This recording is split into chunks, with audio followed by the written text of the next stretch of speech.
करेंगे। नंबर्स काफ़ी इंटरेस्टिंग जो प्रकार का डिमांड सिनेरियो देखने मिला है उसके साथ चर्चा की शुरुआत करते हैं। अनप्रेसिडेंटेड डिमांड और कितना सस्टेन हो रहा है, नहीं हो रहा है, किस प्रकार का सेंटिमेंट है, उसके साथ चर्चा की शुरुआत करें सर। सबसे पहले तो सीएनबीसी बाजार के सभी व्यूअर्स को मेरा नमस्कार। जी सर। देखिए, जैसा कि गवर्नमेंट के पूरा फोकस है कि इंफ्रास्ट्रक्चर सेक्टर में काफ़ी ग्रोथ आए और गवर्नमेंट उसके लिए काफ़ी फंड्स भी एलोकेट कर रही है। तो आने वाले टाइम में अगले 5 से 10 साल तक इंफ्रास्ट्रक्चर में बहुत ही हेक्टिक इन्वेस्टमेंट होने जा रहा है। और आप समझते हैं कि जैसे ही जब हम इंफ्रास्ट्रक्चर की बात करते हैं तो स्टील और सीमेंट मेन स्टार्टिंग कंपोनेंट्स हैं, जिसका जो बेंचमार्क है कि किस तरह से स्टील और सीमेंट की अगर ग्रोथ आ रही है तो इंफ्रास्ट्रक्चर में ग्रोथ उसी हिसाब से प्रोपोर्शनेटली जाती है। नॉर्मली अभी हमारे यहाँ इंडिया में स्टील की जो ग्रोथ है वो 8 to 10% है। लेकिन कामधेनु को अगर आप देखेंगे पिछले 10 से 15 साल में ऑलमोस्ट +30% की ग्रोथ हम लोगों ने अचीव किया कर पाए हैं। और सिर्फ उसमें यह है कि जो नॉर्मल ऑर्गेनिक ग्रोथ है 8 to 10%, वो नॉर्मल ग्रोथ है। इसके अलावा जो इनऑर्गेनिक ग्रोथ है, जो अनब्रांडेड प्रोडक्ट्स हैं, अन वायबल प्रोडक्ट्स हैं, बहुत सारी छोटी यूनिट्स हैं जो कामधेनु के साथ ऐड होकर जुड़ रही हैं, तो वो भी ग्रोथ कामधेनु को मिल रही है। और उसी की वजह से आज हम इस तरह से ये जो मोर देन 20 और 30 और 35% की ग्रोथ पिछले कुछ सालों में हम अचीव कर पाए हैं। मैं समझता हूँ इस साल भी जो Q1 में है, हमारी जो फ्रेंचाइजी जो वॉल्यूम्स हैं वो ऑलमोस्ट 12% की ग्रोथ है। और जो हमारा रेवेन्यू है अपना ओन, तो करीब 9% है। लेकिन जो रॉयल्टी की इनकम है, चूंकि फ्रेंचाइजी का जो मेन हमारा नेटवर्क है उसमें +20% की ग्रोथ है। और पीबीटी और पैट है वो भी ऑलमोस्ट 20% की ग्रोथ पे इस बार Q1 में आ रहा है। ठीक है सर। मैं पर्टिकुलरली थोड़ा रॉ मटेरियल को लेकर जो मेटल्स में पर्टिकुलरली जो प्राइस फ्लक्चुएशन थे उसके ऊपर चर्चा करना चाहूँगा। अभी क्या सिचुएशन, इससे मार्जिन में जो थोड़ा सा कोई भी इम्पैक्ट है क्या, ये एक रीज़न था या कुछ और अगर है तो वो भी साथ में बताइए। देखिए, ये जो सेकेंडरी प्रोडक्ट्स हैं, जैसे जी। रोलिंग मिल जो हमारे साथ जुड़ी हुई हैं, वो हर साइज की जुड़ी हुई है। बहुत सारी मिलें ऐसी हैं जो 50 60 70 हज़ार टन बनाती हैं। कुछ मिलें ऐसी हैं जो 3 लाख टन मटेरियल जो है एनुअल बनाती हैं। और इस समय जैसे हमारे पास जो इंस्टॉल कैपेसिटी है ऑलमोस्ट 50 लाख प्लस है। तो इसमें आजकल क्या हो रहा है कि चूंकि मोस्ट ऑफ द ऑनर्स के पास माइंस, कोल माइंस या स्पंज की माइंस नहीं है आयरन ओर की, तो जो हम लोग ये हमारे फ्रेंचाइजी जो बिलेट परचेज करते हैं मार्केट से, तो नॉर्मली क्या होता है, एक मार्जिन इंडस्ट्री का सेट है री रोलिंग मिल्स के लिए। तो ऑलमोस्ट उसमें क्या होता है, जैसे जैसे प्राइसेस अगर स्टील की चेंज होती है फिनिश प्रोडक्ट की, तो रॉ मटेरियल की प्राइसेस भी चेंज हो जाती है।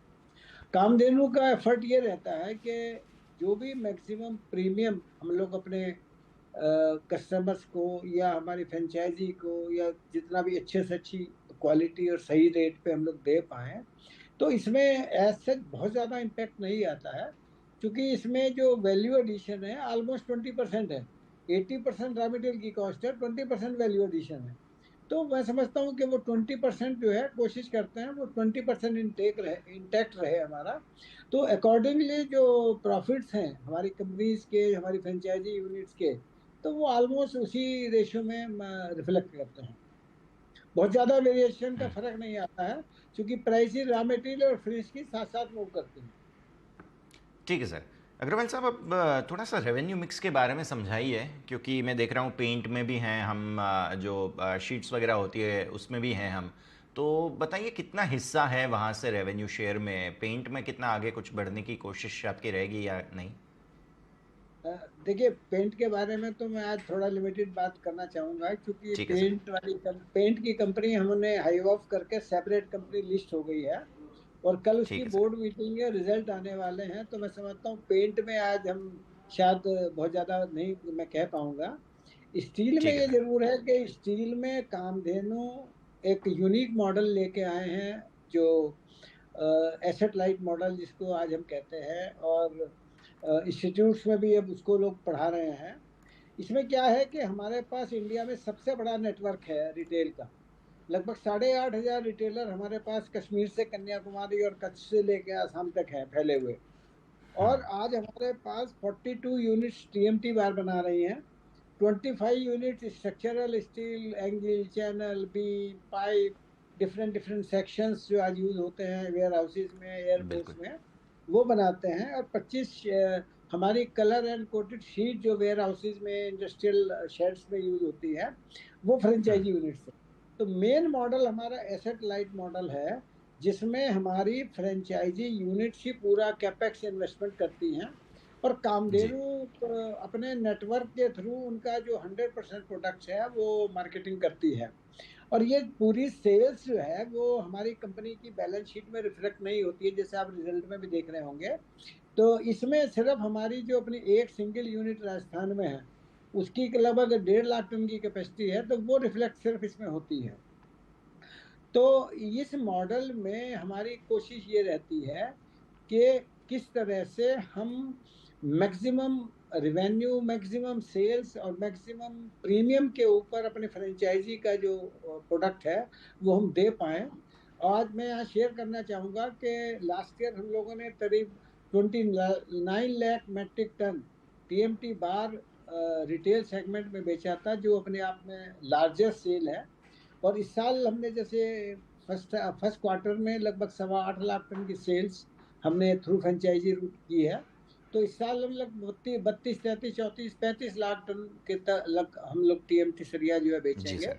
जो अपने आप में ब्रांडेड प्रोडक्ट्स में लार्जेस्ट सेल है, मैक्सिमम सेल्स है। अभी कोई भी कंपनी इंडिया में इतनी रिटेल में सेल नहीं कर रही है, क्योंकि बाकी जो ठीक है मेन सर। प्रोड्यूसर्स हैं वो रिटेल के अलावा प्रोजेक्ट्स के ऊपर plus B to B sale ज़्यादा करते हैं। ये जो हमारा सेगमेंट है, हमारी कोशिश है हम कंज्यूमर तक बेस्ट क्वालिटी रीजनेबल कॉस्ट पे दे पाएँ।